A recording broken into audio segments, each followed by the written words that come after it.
बिस्मिल्लाहिर्रहमानिर्रहीम। अस्सलाम वालेकुम। Welcome to Zaika with Talat. कैसे हैं आप सब?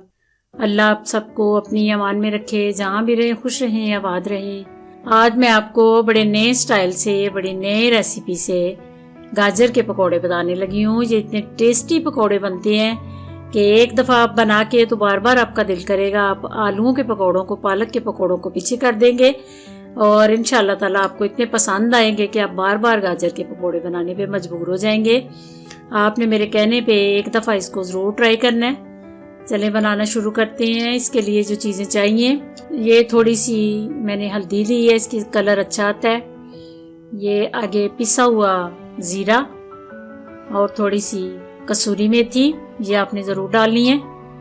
Chaat masala half tea spoon और ये हाफ टी स्पून साबुत सफ़ेद ज़ीरा और 1 टेबलस्पून कुटी हुई लाल मिर्च। ये 1 मीडियम प्याज लिया है मैंने, 3 सब्ज़ मिर्ची ली हैं, सब्ज़ धनिया, बेसन और 3 गाजरें ली हैं। गाजरों को आप बारीक काटें, गोल काटें, जैसे भी आप काटें कोई भी प्रॉब्लम नहीं है। सेंटर से काट के इसके बारीक बारीक टुकड़े कर लें। ये इस तरह अंदर से अगर बीज जो है वो मोटा है और ऑरेंज कलर में है, उसको आप निकाल लें। ये गोल भी कट कर लें और छोटे भी कर लें। इनको ऊपर मैंने पानी उबलने के लिए रखा है, उसमें थोड़ा सा नमक डाला है। पानी में नमक डाल के मैं गाजरों को गला लूँगी अच्छी तरह। जब ये गल जाएं तो फिर अगला मैं आपको बताती हूँ। इनको बेसन में डालना है। ये देखें, गाजर अगर आप ऐसे ही काट के डाल देंगे पकौड़ों में बेसन में तो वो थोड़ी कच्ची रह जाती है पकौड़े बनाते बनाते, इसलिए इनको पहले गलाना जो है वो ज़रूरी है। उसके बाद बेसन को अच्छी तरह मैं छान रही हूँ। ये आपने ज़रूर छान के पकौड़े बनाने हैं। बेसन को मैं अच्छी तरह छान लूँगी। बेसन मैंने छान के रख लिया है। उसके बाद 1 टीस्पून बेकिंग पाउडर, ये मैं आपको दिखाना भूल गई थी। बाकी सारे जो मसाले मैंने आपको दिखाए हैं वो अंदर ऐड करने हैं। इसके बाद मैं प्याज और सब्ज़ मिर्चें डाल रही हूँ।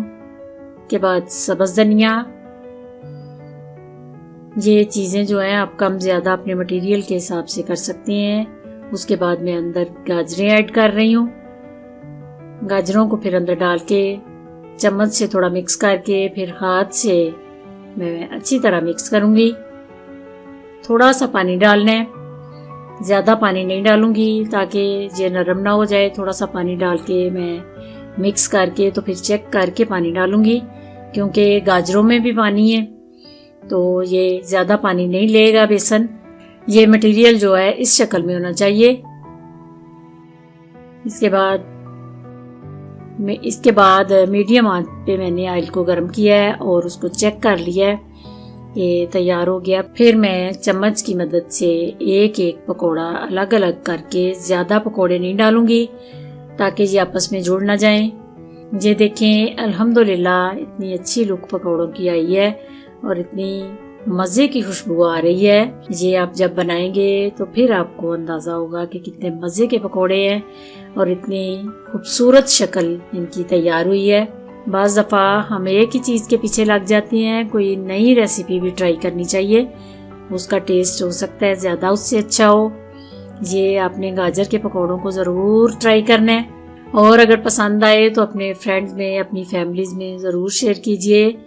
अगर मेरे चैनल पे आप नए हैं तो प्लीज़ सब्सक्राइब कीजिए।